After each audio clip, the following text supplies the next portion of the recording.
Welcome to the Master the NEC podcast, the ultimate destination for anyone passionate about the electrical trade.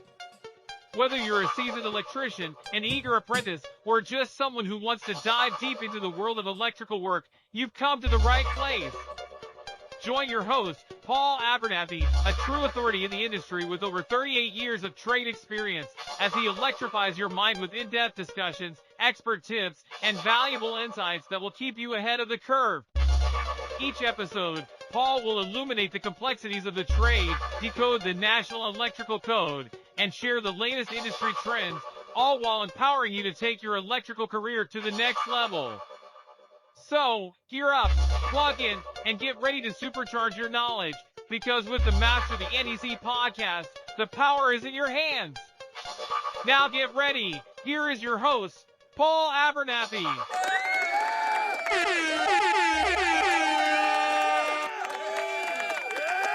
Hello.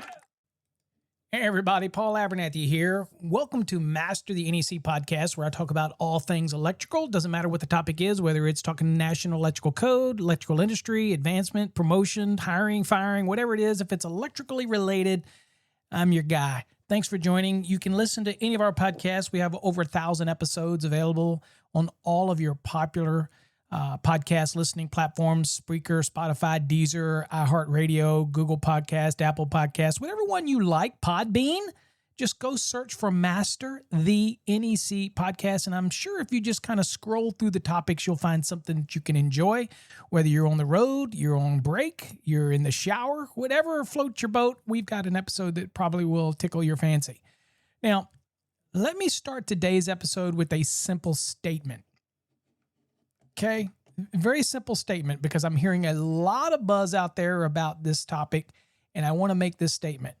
Artificial intelligence may be able to write an email, create an image, analyze a spreadsheet, and generate computer code. The answer questions in seconds, right? But artificial intelligence cannot bend a piece of conduit. It cannot pull a 500 kc mil conductor. It cannot terminate a medium voltage cable, low voltage cable. It cannot torque a bus connection. It cannot install a transformer, test a grounding electrode system.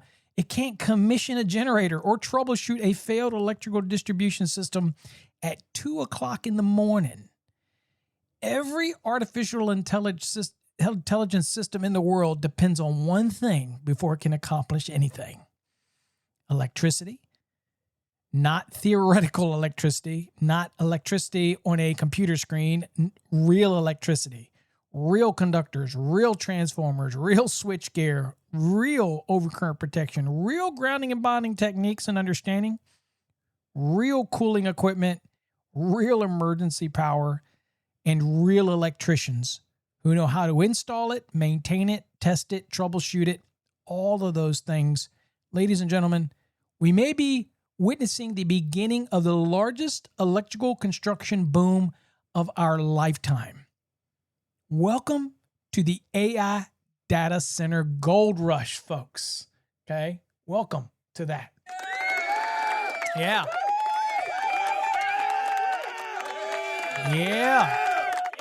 Look, AI does not live in the clouds. People constantly talk about information being stored in the cloud. Look, that sounds clean, light, and, pretty honest with you, it sounds magical, right? But the cloud is not floating above us. The cloud is sitting inside enormous buildings filled with servers, electrical equipment, cooling systems, batteries, generators, transformers, busways, switchboards, switchgears, control systems, and miles upon miles of conductors. Every time someone asks an AI system a question, uploads a photograph, generates a video, searches the database, stores company records, or processes a financial transaction, physical equipment must perform that work of some sorts. Whether it's a server, you have to have the power. That equipment consumes electricity. It produces heat. It requires cooling. It requires backup power, and it requires an electrical infrastructure capable of operating continuously. Now, According to the International Energy Agency, data centers consume approximately 415 terawatt hours of electricity worldwide in 2024. The agency projects that consumption could be more than double that to accommodate 945 terawatts of power by 2030. The United States Department of Energy reports that data centers could account for roughly 11.8% of the total United States electricity consumption by the end of the decade, with projections ranging from 9.5% to more than 15%. Now, think about that for a moment. One industry, data centers, could soon consume more than 1/10 of all the electricity generated in the United States. That is a mere technological story in itself. But that's an electrical industry story. Follow the power. So today we're going to talk about that a little bit, dig into it a little deeper. I most of the time I see this on social media, people that are protesting the data centers and talk about that screwing up their water and everywhere. And you see people say, let's fight about it. Let's protest it. Let's go fight it. You're not going to win. Oh, you can get little victories here and there. You can slow progress, but you're not going to win because we are consuming data at an amazing rate. So you can sit there and cry about data centers, the non-electricians, okay? Anybody else, you can cry about data centers, but that phone that you're tapping away in, your bank account that's online, all of the conveniences that you see in your life today, that you utilize on a daily basis, come and need data centers to put that information in the cloud, to keep it interacting between the servers through a network. So you can cry about it, whine about it, bitch about it. It's not going away. Now, follow the power. A new data center cannot simply be dropped into the vacant piece of property and plugged into the nearest receptacle, okay? We pretty much understand that. This is not like a simple router that's installed in your house, okay? Before the first server begins processing information, someone must determine where the electrical power will come from. Can the utility serve the load? Does the existing transmission system have sufficient capacity? Will new transmission lines be required? Does the utility need a new substation to handle this increased load? Will additional transformers be needed? What is the available fault current? What voltage will serve this facility? How will power be distributed throughout the building? What happens when the utility power fails? What happens when the transformer fails? What happens when the generator does not start properly? Wait a minute. What happens when the UPS battery system develops a problem? What happens when the cooling system loses power? Okay, I think we're not worried about nuclear meltdown because that's not what we're talking about. It's not a nuclear reactor, but think about all the infrastructure that run on these data centers. And the reason they're going in is not because they're just hollow buildings. They're going up because of the demand. People need it. Business need it. Growth needs it. Capitalism needs it.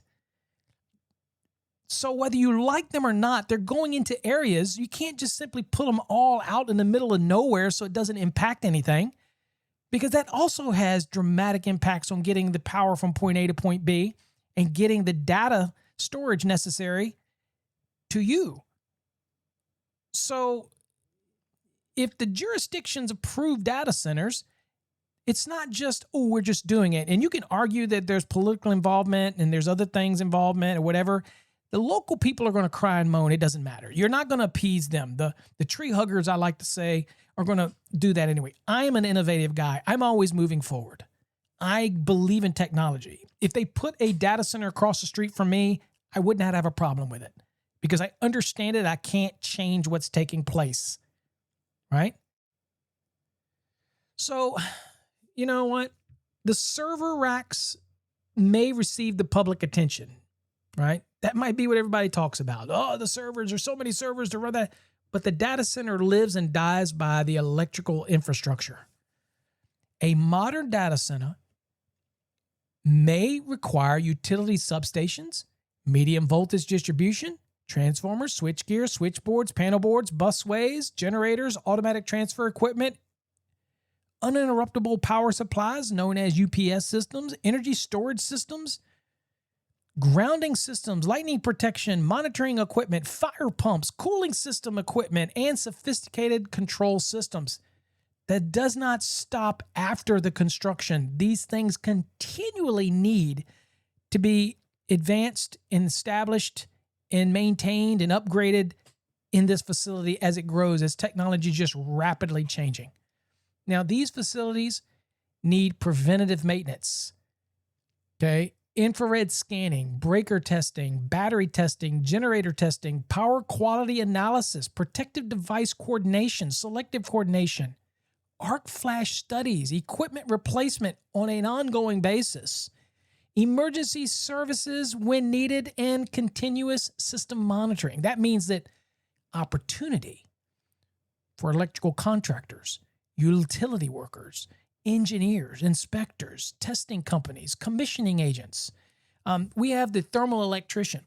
It's becoming a rapid thing where thermal imaging, thermography, is becoming a very intricate role at preventative maintenance in a lot of these data center applications. And of course, we have the thermalelectrician.com. We teach you what you need to know about thermal imaging, but it is a real need out there. That means that there's opportunity for everybody, not just the data centers and the people that develop them, but again, the contractors, the workers, the engineers, inspectors, maintenance electricians, apprentices, and technical educators like me.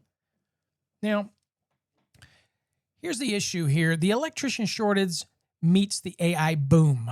So the Bureau of Labor Statistics project employment for electricians to grow about 9% between 2024 and 2034, which is considerably faster than the projected average for all occupations in general. Well, it also projects approximately 81,000 electrician openings every year during that period. Now, that doesn't mean you actually work in the data center. It means that you're part of the growth, expansion, and necessary infrastructure needs. Whether it's ancillary to the data center, whether it's in manufacturing, producing the cables, producing the equipment, switching, it's all relative. But it's a massive amount of electrician openings over these periods every year. These openings are not newly created positions. Many will result from retirement, workers leaving the occupation. Many will be people coming in, other people cycling out of the profession. It's an ongoing moving target, but it is nonetheless openings that will need to get filled. But that is exactly what makes this moment so important in time, because demand is increasing while experienced electricians are leaving the workforce. We're aging. That experience is leaving. That's why it troubles me so much when I read social media and see misleading information, propagating lies, false information, posting things like it's gospel and it's not, and never backing it up with code. Because this generation, the new generation, the people that are learning now, their 20s, their 30s, their early 40s, this is our future. And when we mislead them, we give them false information and we don't validate things, or we take things as gospel when they may not be, that harms the industry. It harms the industry. But the demand is increasing because people are also leaving that workforce, and there's a big void that's happening in the education. Now, at the same time, the worker is becoming more technically demanding. They're needing to understand more technical aspects. The technologies are changing, fault management systems. I mean, the knowledge that keeps pouring into the code is changing all the time. And the code is changing due to industry growth, always trying to catch up. Now, the industry does not merely need more people capable of installing receptacles and lighting circuits, okay? That's not what we're saying.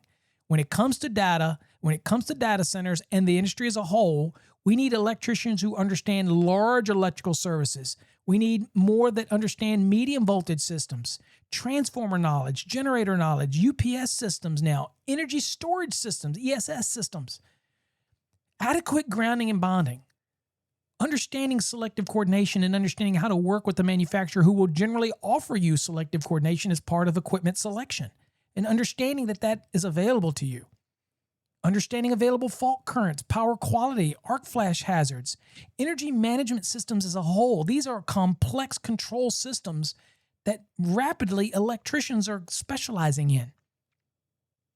The electrician of the future will still need strong hands-on skills, though. But the electrician of the future must also be the electrical problem solver. Okay? Now, the new electrical gold rush that we're going to be experiencing, and we have been experiencing, is during the original gold rush, thousands of people traveled west searching for gold. You've seen this. You watched it on TV, gold rush, everybody loves, they gets that gold fever. But back during the gold rush, thousands of people traveled out west searching for that chance to strike it rich. So some did strike it rich, but many found nothing. But the people selling tools, supplies to little towns that were developed around that area where this gold rush was happening, the transportation, the food, the equipment, often built successful businesses regardless of whether or not people discovered gold or not. You could have gone west and didn't find gold, but you realized that you could build a saloon, or you could do something else that was actually directly related to this gold rush and make a fortune. So, the same principles apply to artificial intelligence. We do not know which AI company will ultimately dominate. Everybody seems to think it's going to be, it might be okay, it's going to be Elon and Tesla, but then there's, Google. You don't know because it's constantly changing. We do not know which computer platform will become the standard because you have Mac, you have PC, you have all this other stuff, you have all these different operating systems. You just don't know. We do not know which data center developer will build the most successful facilities because they're constantly building larger and outdoing each other. We don't know any of that stuff. But look, we know all of them need what? They all need electricity. Yeah, they need electrical infrastructure before they can produce a single dollar of revenue as a data center. They need that electrical infrastructure. That places electricians at the peak, at the extraordinary position, apex. You do not have to invent an artificial intelligence model. You do not have to become a software engineer. You do not have to understand every line of computer code running into a server. But you need to understand the electrical system that keeps those servers operating. Look, folks, the gold may be the artificial intelligence, but electricians are building the mine to which it's located. Where's the opportunity? Where will it be? Okay, let's think about this now. The opportunities created by data center development will spread far beyond the data center property itself. First, let's talk utilities. The utilities will need to expand generation, transmission, and distribution capacity. Whether you like it or not, whether you want to protest expansion of utilities, you can do what you want, but it means absolutely nothing because you're not going to change the progress. I get it. People say, well, I want to protest it. Well, you just keep doing that. Just don't get in front of my car because you know what? I got regenerative braking. I don't hit the brakes. Okay? So you do whatever you want to do. But the utilities will need to expand that generation, transmission, and distribution to handle this capacity. That means that substations, transformers, conductors, protection systems, control equipment, and utility construction is going to boom. Secondly, manufacturers will need to produce more of those transformers, those switchgear, those busways, more cable, more generators, more batteries, tons of enclosures, raceways, and other electrical distribution equipment to accommodate that demand and that growth. Third, we need the contractors to install the equipment. There is no AI is going to install the equipment. You can talk about the nifty little robots, but those little robots can't do what you folks do. They can't bend conduit like you do. They can't take it once they bend it over and install it. You can train a robot to bend it, but you can't train them to install it and follow drawings. Fourth, qualified people will be needed to inspect, to test, to commission, to maintain, and repair those systems that will age over time. Fifth, communities surrounding these projects will experience additional construction to help facilitate the infrastructure. Face it, The workers need housing. Businesses need commercial space. Roads and utilities may need to be improved. That all brings money to your local infrastructure. Manufacturing facilities may expand to support the supply chain, which growth and adds jobs to that community that the manufacturing facilities are located. Every level of development creates additional electrical work in some form or fashion. This is why electricians should stop looking at artificial intelligence only as something happening in the technological industry. AI is creating a massive physical infrastructure industry. The electrical workers are standing directly in the middle of that. Now, not every electrician will automatically benefit. So here's the warning. Simply possessing an electrical license does not automatically qualify people to work on the most advanced projects. Okay? News shock, right? Newsflash. Data center contractors are not looking only for people who can install the wiring. They need electricians who can understand drawings, specifications, one-line diagrams, equipment ratings, system operation, testing procedures, safety requirements, and applicable codes, whether it's local jurisdiction or national. They need to understand this. So this is why we train people like CMECPs, where we take a master electrician, because I learned over almost a decade ago that an electrician can get a job pulling cable, installing conductors, doing residential, commercial, things like that. But the smarter electrician learns the codes. And when it learns the codes, it opens up that part of the brain that allows you to do reasoning and understanding and interpretation. And it broadens your horizon as an electrician. You're working both sides of the brain, not just the physical and what do you want me to do? You want me to pull from A to B? But you also learn why you do it. That's why I started the CMECP program nearly a decade ago. And it's a very elite group. Not everybody gets in and not everybody makes it. Why? Because I saw a decade ago where in order to stand out amongst electricians, because you know what? Getting a master's license is really just a gateway into the industry. You really haven't learned what you're going to learn by putting your hands on it when you just enter in. It's just a gateway. Licensure is a gateway, makes you responsible. Once you get in is where the learning begins. So we'll help you get that license, as the Fast Tracks program will help you pass that entry-level testing. But once you're there, that's where the CMECP takes you to the next level, because it opens up that understanding of interpretation and using code as the foundation for that. But that doesn't mean you stop learning. That doesn't mean you stop understanding drawings. You start understanding specifications, one-line diagrams, learning about the different pieces of equipment that you're going to be working with on a day in and day out basis, whether it's energy storage systems or UPS systems, learning about it. That's what's going to make electricians stand out in this gold rush. Okay? They need people. They don't just need residential electricians and just basic commercial. They need people that understand the difference between grounding and bonding. They need people who can identify the correct conductor ampacities, not just be told to go to point A to point B.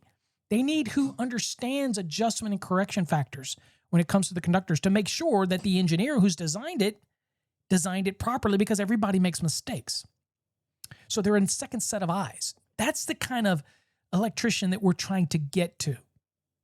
And that's the kind of electrician that's going to make more money. That's the kind of electrician that's going to see opportunities for advancement. Those are the type of electricians that are going to say, you know what? I can open my own company. That's what we're looking for. That's the kind of people I like to train.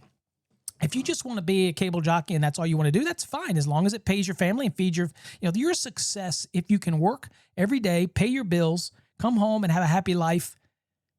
That's a success. But sometimes people want more. Okay? Look, these people, these data centers, these companies that are getting into this, that are going to be taking advantage of this AI boom, they need people who can interpret transformer requirements, motor requirements, feeder calculations, overcurrent protection, emergency systems, need to understand the basic core concepts of selective coordination and even available fault current. Look, the greatest opportunity will go to those electricians who combine field experience with the technical knowledge. That's why I always preach constantly learning something, never sit back and get complacent. Constantly, whether you pick one thing out of the code to focus on, whether maybe this week you're going to do 450 transformers, beat it to death, and then move on to something else, maybe 430 motors. Ask all the questions you can. That's why we created TradeHog. That's why we created it, so that you can ask it questions. And if you're not familiar with TradeHog, it is my own AI tool that I created that uses a mixture of various AI models with our also trained prompting that kind of gives you technical responses without the fluff. And it's available on tradehog.net. And it has been an amazing success to help people out in the field. It's a monthly subscription. You cancel it anytime. You can even do the annual if you want, so you don't have to pay monthly. That is something that really tries to keep you from making a mistake. It tries. It's not, nothing's perfect. Okay. You're always going to be responsible for your actions, but it gives you the information and gives you the ability to resource, and it wipes out all the fluff that you may get from a chat GTP, for example, who doesn't it's not focused on the topic. It kind of just goes all over the place. That's why we created TradeHog. But we have to understand that that opportunity is going to go to those electricians. That means an electrician who stops learning may watch this boom pass them directly by, right over their head, without them benefiting the growth. And this is the greatest growth that we have going right now in our industry. The electrician who continues studying could transform their entire career.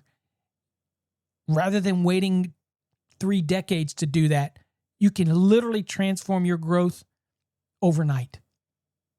Now, AI will not replace the electrician, but an electrician using AI may outperform one who refuses it.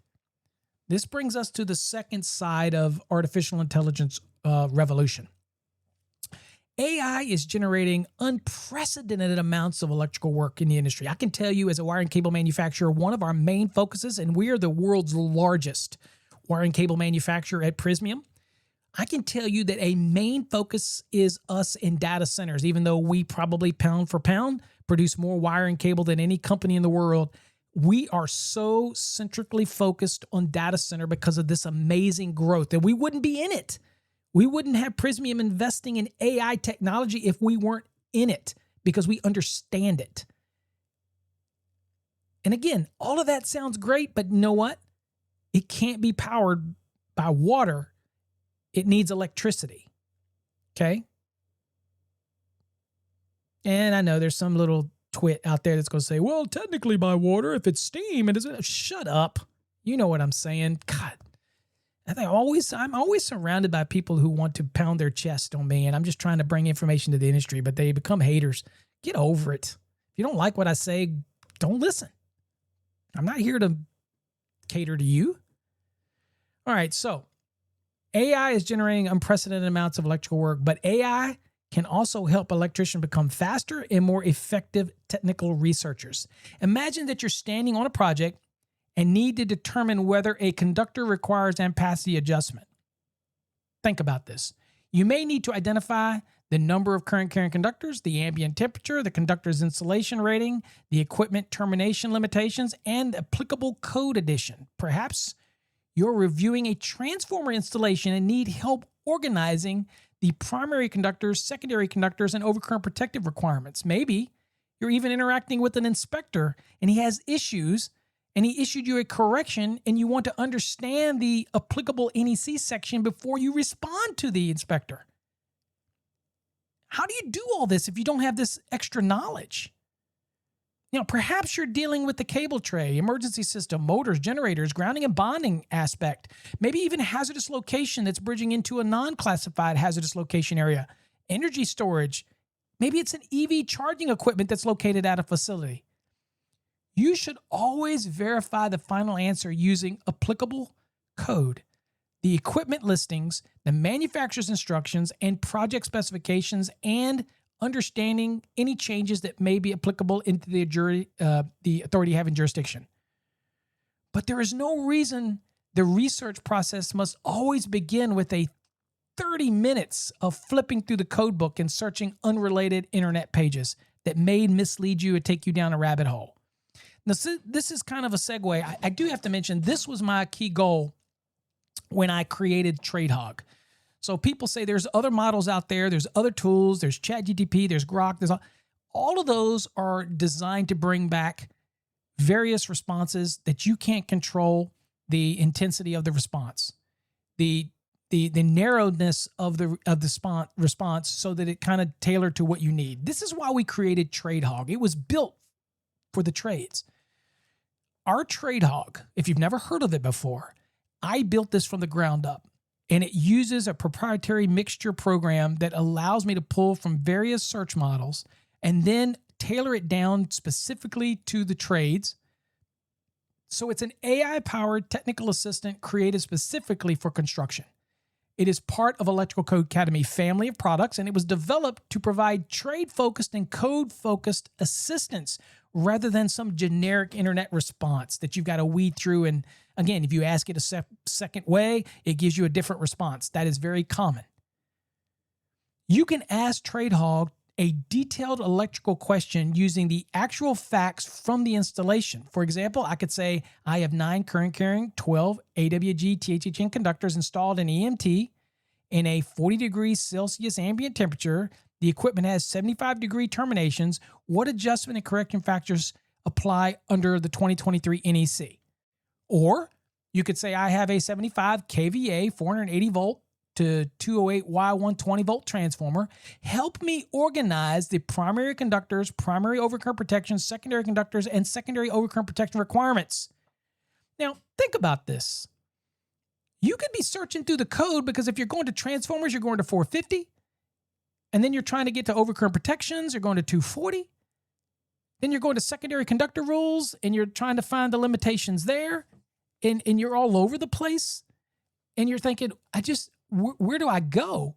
And you're on the job. Or maybe, hey, even this. Maybe an inspector says an equipment grounding conductor is too small. What information do I need to verify this requirement? Well, this is why I created TradeHog, folks. And it's cheap, and it is as cheap, and if cheaper, I have cheaper options than the monthly subscription to Grok or to ChatGPT. I made it affordable because I wanted to help the industry. You can cancel at any time, but your support of it shows your support of us and allows us to keep adding to it and getting the models smarter and smarter and smarter. So again, the price of a coffee a day helps us create a product that will help you. If it helps you one time get out of trouble, guess what? It's worth it. So TradeHog can help organize the issue, identify likely code requirements and areas of code specificity that you need, explain the technical concepts, and give you, the electrician, a much stronger starting point for verification. Look, it does not mean blindly accept any AI-generated answer, even TradeHog. Websites tell you that, but look, nothing can take the place of your skill, but it does give you positions to build from. The electrician will always remain responsible for the installation. The authority having jurisdiction will still remain responsible for interpreting and approval. The manufacturer's instructions and the equipment still matter. But a trade-focused AI assistant can reduce wasted research time, and time is money, and can help you narrow down a response to give to that inspector or to help you in your calculation. Look, the future does not belong to electricians who allow AI to think for them. The future belongs to electricians who know how to use AI to help them think faster. You get what I'm saying? Think about it as the digital tool belt. Electricians have always adopted tools to improve productivity. We moved from the hand braces to the power drills. From folding rules to laser measuring tools, from handwritten estimates to estimating software, from paper drawings to digital drawings and plans, from basic meters to sophisticated diagnostic equipment. AI is nothing more than another tool. So I think of TradeHog as part of that modern electrician's digital tool belt. A pair of lineman pliers does not make someone an electrician. A multimeter does not make somebody an electrician. A code book does not make somebody an electrician. And an AI assistant does not make someone an electrician. The knowledge and judgment of a qualified person remains essential. But when the knowledgeable electrician uses the proper tools, the electricians become more efficient. Okay? Now, do not become the cheapest electrician. Become the most valuable electrician as you enter into this AI boom, okay? Too many electricians believe their only value is how quickly they can install material, how fast you are. Now, speed does matter. Productivity does matter, but technical knowledge creates the different level of value. I can hire somebody that's quick, but if they don't have the technical knowledge to do more than that one installation of that one widget exquisitely fast, then they're not versatile enough for me to use them in other aspects of my business, and that's where I'm going to grow. So they're singular-minded versus open-minded to growth and technical advancement. The electrician who can identify a problem before equipment is ordered saves money. An electrician who understands system operation can prevent downtime. The electrician who can explain the National Electrical Code requirements to an engineer, contractor, inspector, or customer becomes incredibly valuable and very difficult to replace, because communication is key. The more that you learn, the more that you enhance your skills, the more that you educate yourself, the more you use AI tools like TradeHawk, the more you grow into this modern electrician rather than just a simple cable jockey, then your worth, you become harder to replace. Granted, we're all replaceable in this world, but the more that you can enhance your skills and make you hard to replace is where you're going to see the benefits from this boom. An electrician who establishes the ability to have enhanced troubleshooting skills in complex distribution system is more valuable than somebody who only installs it in that same environment. So there's a key thing here, and this is why we created the CMECP program. This is key thing here. An electrician, you're starting out, you're an apprentice, you're young, in this data boom that's coming.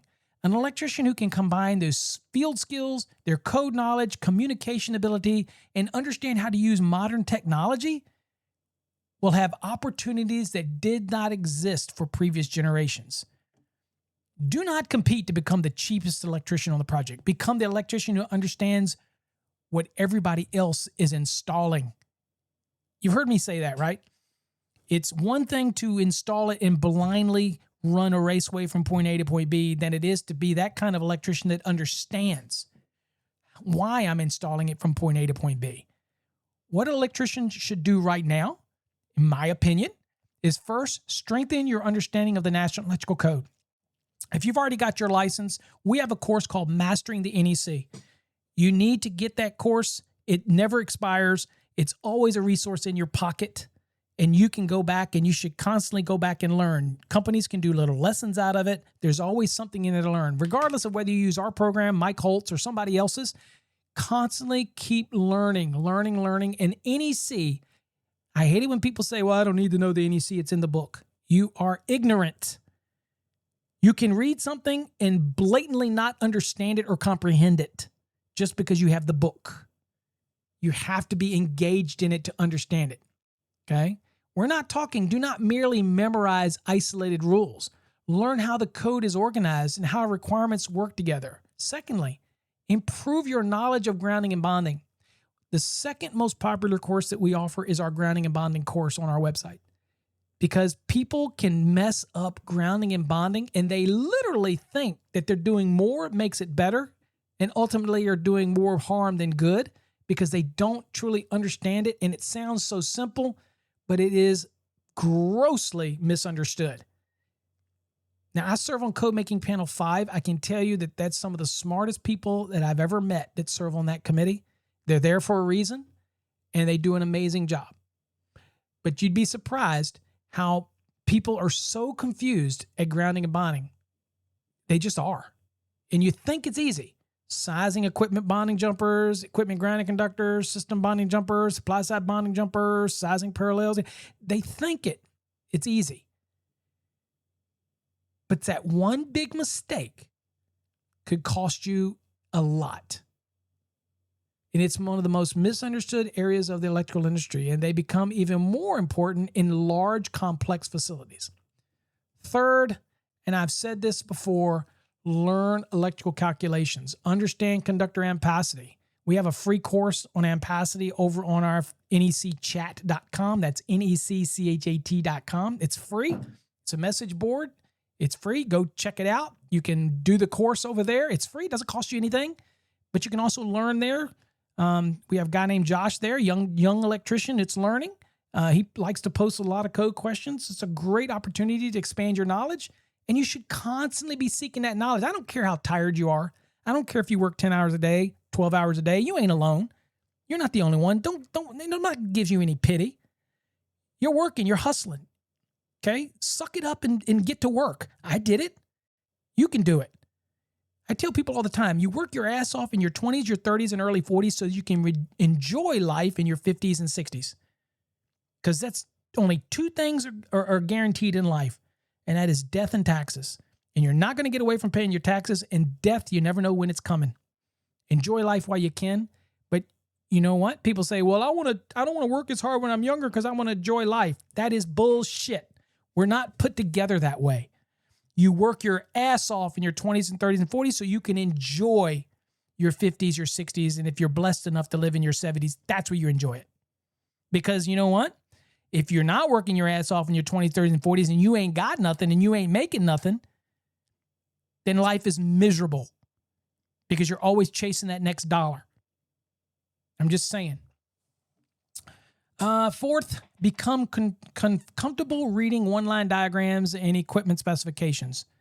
Fifth, learn about medium voltage systems, generators, UPS systems, energy storage systems, power quality, commissioning, preventative maintenance. And I would advise you folks today to learn thermography.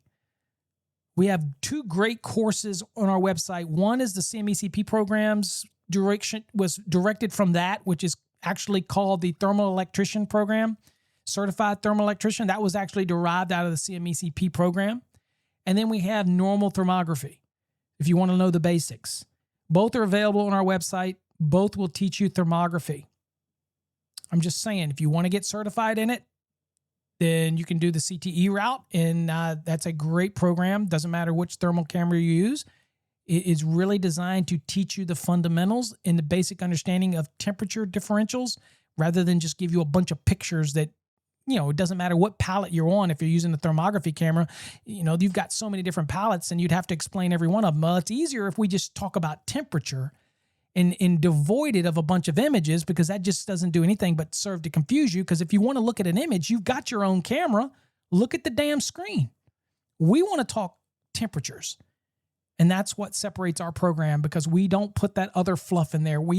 I'm a big believer, whether it's my exam prep programs or our thermal imaging, it's the words. Obviously, I create graphics and we create videos, but there's a reason that we train a certain way in the academy.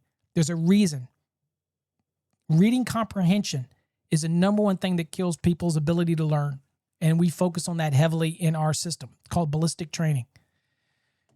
But learn about medium voltage, learn about generation. 6, develop strong communication skills. Don't be somebody that hides in the shadows, but don't be argumentative. Understand how to do deductive logic and reasoning and be able to have a constructive conversation about it, and take away important things, but make sure you're not falling for bullshit. Okay? Don't fall for the stuff you see on social media and believe that it's gospel. Develop your own method of determining whether something is legit or not.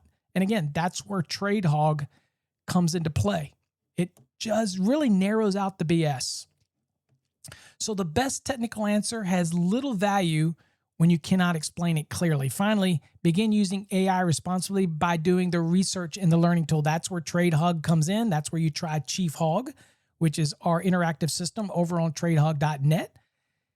You can ask it different types of electrical questions that you encounter in the field to help grow your knowledge. Okay, it provides complete facts. It identifies the code additions. It challenges the responses. It even gives you follow-up questions. Then it verifies the conclusion using the applicable code and installation requirements. Do not use AI because you want to avoid learning. Use AI and things like TradeHog because you are committed to learning more efficiently. That's what it's for. Look, folks, this is with data centers. This is the electrician's moment. For decades, young people were told that success requires a 4-year college degree and an office job. The skilled trades were too often treated as a secondary option. I'm telling you, it is not. Now, the companies creating the most advanced technology in human history are discovering that their future depends on people right, depends on people who know how to build physical infrastructure. And they don't have college degrees all the time. The ones with the hands-on are people out there that are working in the trenches. So a technology company can hire thousands of programmers. It can purchase the most advanced servers available in the industry. It can develop the greatest AI, artificial intelligence platform ever created. But without electrical capacity, the entire operation is nothing more than an expensive collection of metal, plastic, and silicone. The electrician brings it to life. That is why this moment matters. AI is not making electricians obsolete. AI is increasing the value of electricity. And with that, when the value of electricity increases, the value of the qualified electrician increases with it, folks. We are entering an area of enormous opportunity. Data centers will need power. Utilities will need expansion. Manufacturers will need production. Contractors will need skilled labor, and facilities will need maintenance. And the electrical industry will need men and women who are prepared to work on systems that are larger, faster, more advanced, and more critical than ever before. This is a real opportunity, folks. And for people that are getting into this trade early on, I want you to thirst for knowledge. I want you to constantly strive to learn something new every day. That is the beautiful thing about Trade Hog. That's a beautiful thing about our Fast Tracks program, is that opportunity does not reward people simply because they're there or present. It rewards people who are prepared, who learn the code, who strive to learn the different systems, that learns the technology, that develops good troubleshooting skills, strengthen your communication skills, and place modern tools like Trade Hog in your digital tool belt. An artificial intelligence revolution may be powered by computer code, folks, but computer code is powered by electrical systems. And those electrical systems are powered by who? You and me. We're the electricians. We build the infrastructure. We energize the future. And this may be our greatest opportunity ever. Folks, I'm telling you, the time is here. If you're the electrician getting into the industry, it doesn't matter whether you're just doing service calls and you're starting out, you do not know where this industry is going to take you. Buckle down, study hard, learn everything you can, constantly keep learning. Don't get complacent. Keep growth. Always look forward. Build for your family. We are at an AI gold rush, folks. Whether it's directly happening when you're working with a data center or you're working at infrastructure around it, it all is a chain of events. And I'm hoping that it brings a lot of prosperity to a lot of electricians out there. Till next time, folks, stay safe. God bless. And we'll catch you on the next episode of Master the NEC, the podcast where I talk about electrical. You can get it on all your favorite podcasting platforms. Take care. God bless. Welcome to the Master. Thanks for tuning into another electrifying episode of the Master the NEC podcast. We hope you're feeling more powered up and ready to tackle the electrical world with the knowledge and confidence you need to succeed. Remember, in the electrical trade, knowledge is power, and we're here to make sure you stay plugged into the latest insights, tips, and code updates. If you enjoyed today's episode, don't forget to subscribe, leave us a review, and share the podcast with your fellow electricians and industry pros. Until next time, keep your tools sharp, your circuits clear, and your mind focused, because here at the Master the NEC podcast, we're all about sparking your success. Stay safe, stay smart, and keep mastering the trade. From all of us here at Electrical Code Academy, thank you for all your support, and we will see you on the next amazing Master the NEC podcast episode.